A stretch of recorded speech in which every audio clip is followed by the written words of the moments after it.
Hello बच्चों, आज हम लोग केमिकल काइनेटिक्स स्टार्ट करने वाले हैं। तो ये देखिए, chemical kinetics is the branch of chemistry which deals with the study of rate of reaction. अब चलिए, ये तो वैसे ही इंट्रोडक्शन हो गया। उसके बाद ये लिखा हुआ है rate of reaction. Rate of reaction का मेजर टॉपिक है, यहाँ से स्टार्ट होता है चैप्टर। रेट ऑफ रिएक्शन ये होता है change in concentration of reactant और प्रोडक्ट बाय टाइम। मतलब रिएक्टेंट और प्रोडक्ट कितना चेंज हो रहा है एक गिवन टाइम में, उसी को कहते हैं rate of reaction. For reactant, मतलब जो रिएक्टेंट है उस वी यूज़ नेगेटिव साइन, क्योंकि ये समय के साथ डिक्रीज़ होता है। समय के साथ रिएक्टेंट डिक्रीज़ होता है और प्रोडक्ट इंक्रीज़ होता है, ये तो आप जानते ही हैं। For product we use positive sign, क्योंकि ये समय के साथ इंक्रीज़ होता है। कंसंट्रेशन और टाइम का ये ग्राफ है, ये आगे भी मिलेगा आपको एक जगह। ये देखिए, ये टाइम के साथ घट रहा है रिएक्टेंट, समझे आप? ये देखिए, और फिर ये प्रोडक्ट जो है ये बढ़ रहा है। ओके, देखिए ये ऐसे लिखा जाता है, for reactant rate is equals to minus delta C by delta C. इधर डेल्टा सी है कंसंट्रेशन, ये है टाइम, ये चेंज इन कंसंट्रेशन, ये टाइम। फॉर प्रोडक्ट देखिए, ये रिएक्टेंट था तो हमने नेगेटिव साइन यूज़ किया, ये प्रोडक्ट है तो हमने पॉजिटिव साइन यूज़ किया, क्योंकि ये यहाँ पे रीज़न लिखा हुआ है, देख लीजिए। क्योंकि रिएक्टेंट जो है वो समय के साथ डिक्रीज़ होता है और प्रोडक्ट समय के साथ इंक्रीज़ होता है। ये पेज क्लियर है? ये नोट्स आपको मिल जाएगा वेबसाइट पे। Take to the other page. ये देखिए, मैंने पहले से नोट्स बना के रखा है आप लोग के लिए। ये अब देखिए, types of rate of reaction. पहला हो जाएगा एवरेज रेट ऑफ रिएक्शन। ध्यान से समझिएगा। फॉर अ गिवन रिएक्शन, एक रिएक्शन दिया हुआ है ए से बी। ए से बी कोई रिएक्शन है, जनरली वैसे ही लीजिए, उतना कुछ सोचिएगा नहीं। Rate of reaction of reactant, ये देखिए यहाँ रिएक्टेंट था, रिएक्टेंट दिख रहा है आपको, तो यहाँ हमने नेगेटिव साइन यूज़ किया। और ए बाई मतलब concentration of A by time taken, delta T मतलब चेंज इन टाइम, क्योंकि यहाँ पे रिएक्टेंट ए है और प्रोडक्ट बी है, इसलिए हमने delta A by delta T किया। उसके बाद rate of reaction of product, ये पॉजिटिव लिया और delta B by delta T, B क्योंकि बी प्रोडक्ट है, पॉजिटिव लिया, रीज़न आप जानते हैं। और ये हो गया इंस्टेंटेनियस रेट ऑफ रिएक्शन। एक ये तो था एवरेज, और ये हो गया इंस्टेंटेनियस। दो टाइप के होते हैं बस, ठीक है। For a given reaction A से B, for rate of reaction of reactant minus D by, ये तो आपने जानते हैं, और डिफ्रेंसिएशन करते हैं इसलिए इसको इंस्टेंटेनियस बोला गया है। यहाँ पे डिफरेंशियल वाला यूज़ किया इसलिए इसको इंस्टेंटेनियस बोला गया। ओके, और यहाँ पे डेल्टा वाला किया इसलिए एवरेज बोला गया। ये शॉर्ट इंटरवल के लिए और ये लॉन्ग इंटरवल के लिए। रुकना वे, rate of reaction of product, ये हमने प्लस में लिया है, delta B by delta T. Product था इसलिए प्लस में, और रिएक्टेंट था इसलिए माइनस में। ओके, नेक्स्ट पेज में चलते हैं। ये देखिए, आपको बोला था मैंने आगे ग्राफ मिलेगा इसका। ये देखिए, रिएक्टेंट का है, ये टाइम के साथ घट रहा है, और ये प्रोडक्ट है टाइम के साथ बढ़ रहा है। ओके, यह देखिए, representation of rate of reaction in unit, ये एम ए है, ये कोएफिशिएंट है, स्टोइकोमेट्रिक कोएफिशिएंट जानते होंगे आप। एम ए ये कुछ भी हो सकता है, 1 2 3 4, आपके क्वेश्चन में दिया रहेगा। आगे हम लोग क्वेश्चन भी करने वाले, देखिएगा। M A, M2, M3, M4, ये और ए बी सी डी को है, ऐसे ही मानिए आप। और रेट ऑफ डिसअपेरियंस जब बोलेगा तो ए इज इक्वल्स टू माइनस, ये हमने एवरेज वाला लिया है, minus A by delta T.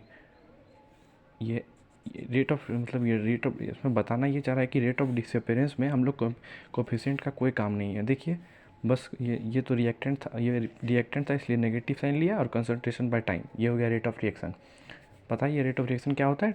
Change in concentration by change of time. Negative क्यों लिया? क्योंकि ये रिएक्टेंट है। ओके, ये rate of disappearance of B, और डिसअपेरेंस किस लिए बोल रहा है? क्योंकि ये टाइम के साथ ख़त्म होता है। आपको बताया था मैंने कि रिएक्टेंट टाइम के साथ ख़त्म होता है और प्रोडक्ट बढ़ते जाता है। ऐसे ही rate of disappearance of B minus delta B by delta T, और माइनस क्यों लिया आपको पता है, कितना बार बताऊँ। यह rate of formation of C, ये हो गया फॉर्मेशन क्यों? क्योंकि ये प्रोडक्ट फॉर्म हुआ है, और प्लस इसलिए, और ये रेट का फार्मूला होता है change in concentration by change in time, तो plus delta C by delta C, ये कंसंट्रेशन, ये चेंज इन टाइम। फाइन। अब रेट ऑफ रिएक्शन कैसे लिखा जाता है ये जानिए, ये इंपॉर्टेंट है। इसको ROR भी बोलिएगा आप, शॉर्ट में चलेगा।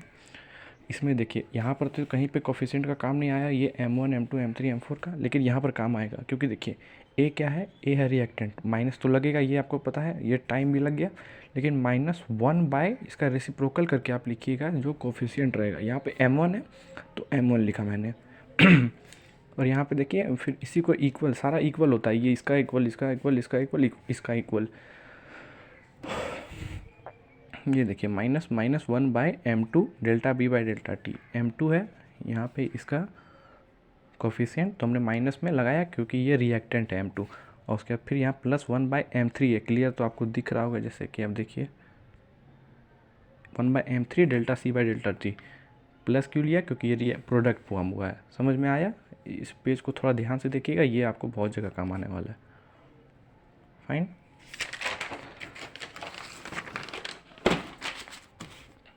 ये देखिए, ये क्वेश्चन है नीट 2007 का, मैंने बुक से लिखा होगा, हाँ सॉल्यूशन भी लिख दिया है इसका। तो फॉर द रिएक्शन आर से पी कोई रिएक्शन है, then concentration of reactant changes from 0.03 molar, M होता है molar, to 0.2 M molar in 25 minutes. कोई एक रिएक्शन है आर से पी, वो 0.03 मोलर से 0.02 मोलर हो रहा है 25 मिनट में, तो हमको इसका एवरेज रेट ऑफ रिएक्शन निकालना है। सिंपल सा क्वेश्चन है, जैसा कि आप देख रहे हैं। गिवन क्या क्या दिया हुआ है, 0.03 से 0.02 हो रहा है और टाइम है 25 मिनट। ओके, तो वी नो, हमें पता है रेट होता है फाइनल इनिशियल फाइनल, क्योंकि ये देखिए हमें पूछा गया है आर का रेट ऑफ रिएक्टेंट बताया गया है, रेट मतलब आर रिएक्टेंट का बताया गया है हमें कंसंट्रेशन ना, तो हम लोग माइनस लेंगे रेट निकालने के समय, क्योंकि रिएक्टेंट का बताया गया है क्वेश्चन में। अगर प्रोडक्ट का बताया गया होता है तो हम यहाँ पॉजिटिव लेते हैं, लेकिन यहाँ पे रिएक्टेंट बताया गया है इसलिए हम नेगेटिव लेंगे। और final concentration minus initial concentration by time. Final क्या हुआ है, 0.03 से 0.02 हुआ है, तो फाइनल 0.02 माइनस 0.03 बाई 25, ये हमने माइनस किया, 0.01 आया 25, ये माइनस माइनस पॉजिटिव हो गया, और फिर इसको इसका 2 जीरो हम लोग नीचे ले आए तो 1/25, और इसको ये लिख दिए। फाइन, देख लीजिए, पॉज करके एक बार सॉल्व कर लीजिएगा आप लोग। Oh my God.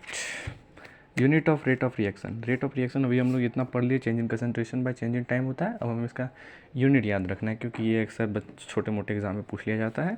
Change in concentration by change in time. Change concentration क्या होता है, मोल बाय लीटर, और टाइम क्या होता है, टाइम सिंपल, सेकेंड मिनट कुछ भी ले लेंगे सब चलेगा। मोल, लीटर इनवर्स और टाइम इनवर्स। समझ में आ गया कैसे होगा? ये देखिए नीट 2013 का क्वेश्चन है, ये आपको निकालना है। इसमें से नीट 2013 का ये वाला क्वेश्चन है सिर्फ, बाकी ये मैंने खुद से ऐड किया है। इसका सॉल्यूशन मैं खुद बनाऊंगा अभी, बस कहीं से लिखा नहीं हूँ। For the reaction 2N2O5 to 4N2 plus O2 if the concentration of NO2 increases by इतना in 4 second, calculate the following rate of formation of NO2। मैं एक ये निकाल दूंगा, उसके बाद ये आप निकालिएगा, एक ये निकाल दूंगा, फिर एक आप ये निकालिएगा। फाइन, पॉज करके आप पहले ट्राई कर लीजिएगा, इजी क्वेश्चन है। ये देखिए हमें दिया हुआ है क्या है, गिवन। सबसे पहले गिवन लिखा करिएगा। ये देखिए 2N2O5, ये तो रिएक्शन दिया हुआ है, प्लस 4NO2 प्लस O2। तो हमें सबसे पहले निकालना है rate of formation of NO2। Formation है, आपको बताया था, उसमें कोफिशिएंट का कोई काम नहीं है, तो उसमें 2, 4, 1 कुछ भी है, कोई काम नहीं आएगा। रेट ऑफ फॉर्मेशन डिसअपीयरेंस बताया था, आप पीछे देखिएगा वीडियो पॉज करके। फिर देखिए अगर फॉर्मेशन बोला है तो rate of formation of NO2, NO2 कहाँ है, ये, तो इसका rate of formation of NO2 ये कैसे हो जाएगा, जिसमें कोफिशिएंट का कोई काम नहीं आता है, इसलिए dNO2/dt टाइम, ये हो गया कंसंट्रेशन बाय टाइम। रेट निकालने बोला है ना, रेट ऑफ फॉर्मेशन, तो इसमें पॉजिटिव साइन लेंगे क्योंकि ये पे प्रोडक्ट है, और कोफिशिएंट का कोई काम नहीं आएगा क्योंकि फॉर्मेशन बोला है। रेट ऑफ रिएक्शन निकालने बोलता है तो कोफिशिएंट का काम आता है, ध्यान रखिएगा ये सब बातों का। और देखिए यहाँ पे दिया हुआ है NO2 का इंक्रीजेज बाय कंसंट्रेशन, इसका दिया हुआ है NO2 का, और टाइम भी दिया हुआ है। पुट करिए, आंसर आ गया नीट का क्वेश्चन, फुर हो गया। ये देखिए 1.6 माइनस 10⁻²/4 सॉल्व कर लीजिए, ये आ गया फिर 0.4 इंटू 10⁻⁻² आंसर। फाइन, समझ लीजिएगा, ये बस कैलकुलेशन है, आपको तो बता ही दिया। कॉन्सेप्ट बस ये है कि rate of formation of NO2, formation में हम लोग कोफिशिएंट का कोई काम नहीं आता है, बस यही एक दिक्कत था इस क्वेश्चन में, जो कि मैंने आपको बता दिया है पहले। देख लीजिएगा, ये आप सॉल्व कर लीजिएगा, अभी आपके लिए कुछ नहीं हो सकता है, बहुत ईजी क्वेश्चन है। अब आगे मैं सॉल्व करता हूँ rate of disappearance of N2O5। Fine, देखिए ओके, एक सेकंड मुझे पीछे क्वेश्चन देखने दीजिए। N2O5 2N2O5 4NO2 plus O2 2N2O5 plus क्या था यार 4NO2 प्लस O2। हमको अब निकालना क्या है, रेट ऑफ डिसअपीरेंस ऑफ, एक बस यही सॉल्व कर दूंगा, बाकी दोनों आप सॉल्व कीजिएगा। रेट ऑफ डिसअपीरेंस ऑफ क्या है क्वेश्चन 3 नंबर N2O5, ये हमें निकालना N2O5, ठीक है। रेट ऑफ डिसअपीरेंस अभी आपको इतना सारा पीछे सॉल्व करके दिखाया। रेट कैसे लिखा जाता है, ऐसे रेट ऑफ डिसअपीरेंस, तो ऐसे negative sign dN2O5 by dt। Negative क्यों लिया, क्योंकि ये पे रिएक्टेंट है, रिएक्टेंट नेगेटिव क्यों लेता है 10 बार बता दिया। और ये पॉजिटिव, यहाँ पे फॉर्मेशन डिसअपीरेंस है, इसलिए हम लोग का कोफिशिएंट का कोई काम नहीं है, वो अभी उसका कोई ज़रूरत नहीं है। ओके, जब रेट ऑफ रिएक्शन का बात करेगा तब हम लोग कोफिशिएंट का यूज़ करेंगे। यहाँ पे प्लस ले लिया dNO2 बाई dt, इसका वैल्यू पता है, इसके सिमिलर यही हो जाएगा, बस आंसर तो आ गया। देखिए इसका वैल्यू तो पीछे सॉल्व किया ना हमने अभी, 0.4 इंटू 10⁻⁻², ये इसका पता है, तो ये हो गया इसका आंसर।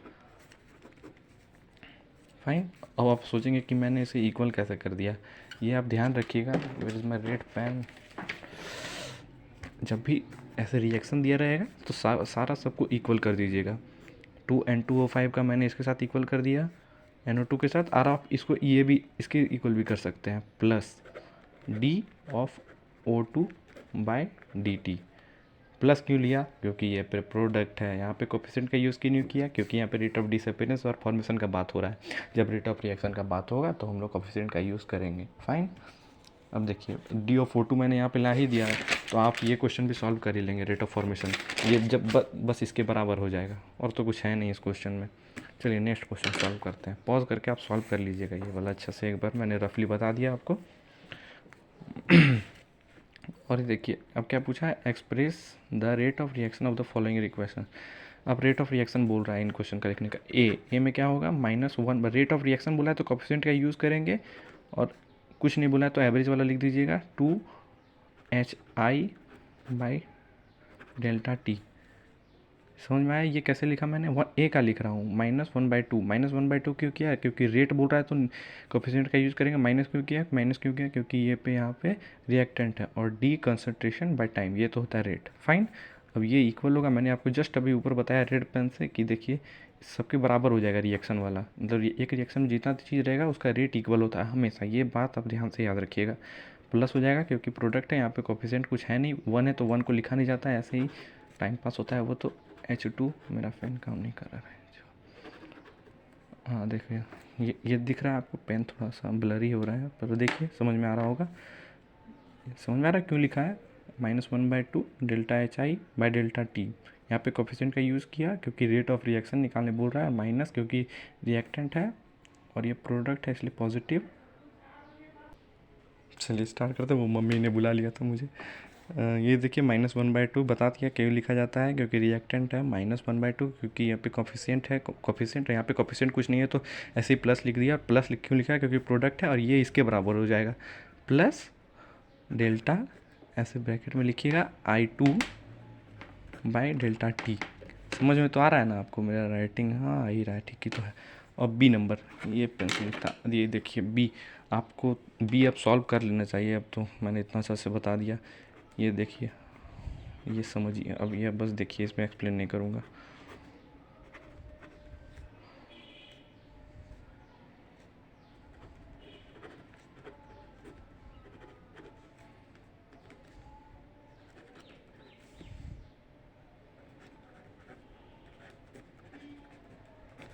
क्यों किया समझ गए आप, फिर से बताए तो मुझे रहा नहीं जा रहा बिना बताए।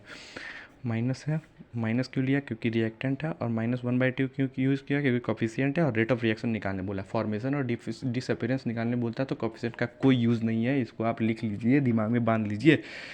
My God. और ये देखिए ये देखिए थोड़ा सा मिस्टेक हो गया हमें जल्दी में, यहाँ -1/2 नहीं होगा क्योंकि यहाँ पे कोफिशिएंट कुछ 1 है ना, तो ये तो गलती से ब्लंडर हो गया थोड़ा। +1/2 क्योंकि प्रोडक्ट है और कोफिशिएंट है 2, तो 1/2 लिखा जाता है हमेशा reciprocal. Fine fine fine fine. चलिए ये है दूसरा क्वेश्चन।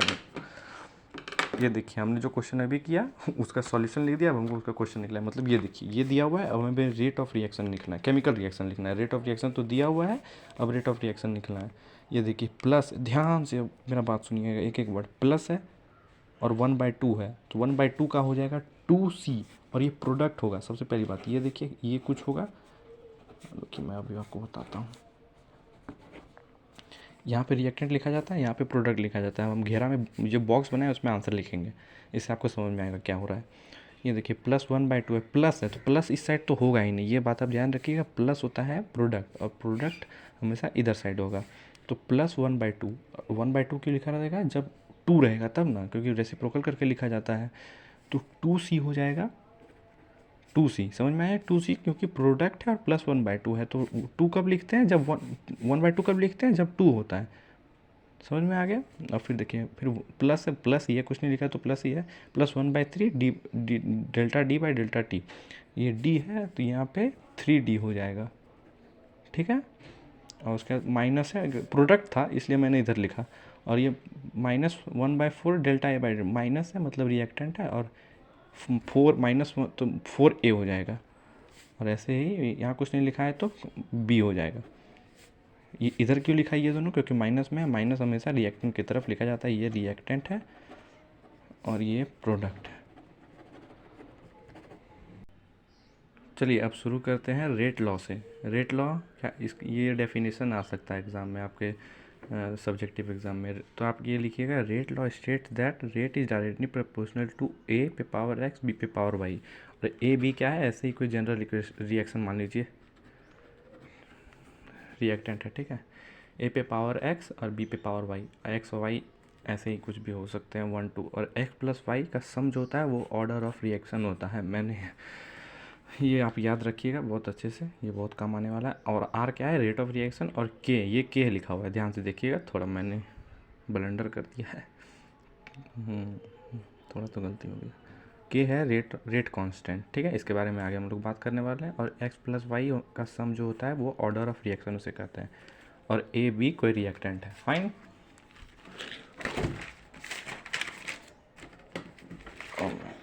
चलिए देखिए उसी पे क्वेश्चन आ गया एक, ये पहला क्वेश्चन। यहाँ पे बोल रहा है ऑर्डर निकालने। अभी जस्ट आपको पीछे बोला कि जो पावर रहता है उसको जोड़ दीजिएगा तो ऑर्डर आ जाएगा। ये भी कोई कंपटीशन में आया हुआ क्वेश्चन है, मुझे याद नहीं है। 2 + 3 ये 5, ये इसका ऑर्डर हो गया 5, फाइन। समझ में आ गया। ये दूसरा आप ट्राई करिएगा पॉज करके, आंसर इसका हो जाएगा ऑर्डर इज इक्वल्स टू 1, कुछ नहीं है तो 1, 0 मत ले लीजिएगा, कुछ नहीं है तो 1, 1 + 3, आंसर आ गया 4, सॉल्व। चलिए अब रेट कांस्टेंट के बारे में बात करते हैं। अभी पीछे मैंने बताया ना कि वो से कहते हैं rate constant. R = KAX + B पे पावर Y। आप सोचेंगे कि ये बार बार A B क्यों ले देता है, ये जनरल कोई रिएक्शन है, chemical reaction. Here K is rate constant. और ये बात आप हमेशा याद रखिएगा, ये बहुत बार पूछा गया एग्जाम में, मल्टीपल चॉइस में, टिक द करेक्ट में, ये सब में पूछा गया है। रेट कांस्टेंट K जो है वो it does not depend on concentration, it depend only on temperature. ये रेट कांस्टेंट जो है वो टेम्परेचर पे डिपेंड नहीं करता है, ये सिर्फ कंसंट्रेशन पे डिपेंड नहीं करता है, सिर्फ टेम्परेचर पे डिपेंड करता है। ध्यान रखिएगा, सिर्फ टेम्परेचर पे डिपेंड करता है, ठीक है।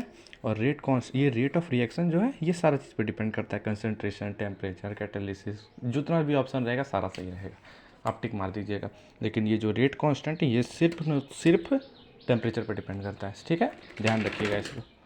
अरे सर पेन गिर गया।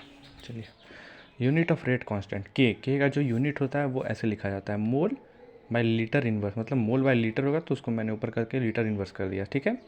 मोल लीटर, इसको रट लीजिएगा एकदम अच्छे से, बहुत बार आता है एग्जाम में। के का unit mole by litre inverse, फिर इसका ब्रैकेट 1 - n, फिर इंटू टाइम का इनवर्स, और 1 - n। और n क्या है यहाँ पे, ऑर्डर ऑफ रिएक्शन। देखिए मैंने हिंदी में कितना अच्छे से समझा के लिखा है। अगर एग्ज़ाम में पूछेगा unit of second order reaction, तब n = 2 पुट कर देना है। ये देखिए ऊपर वाले में n जो है वहाँ पे ऑर्डर जो दिया रहेगा वो पुट कर दीजिएगा। K = 1 - 2 टाइम इनवर्स, ये 2 पुट कर दिया मैंने,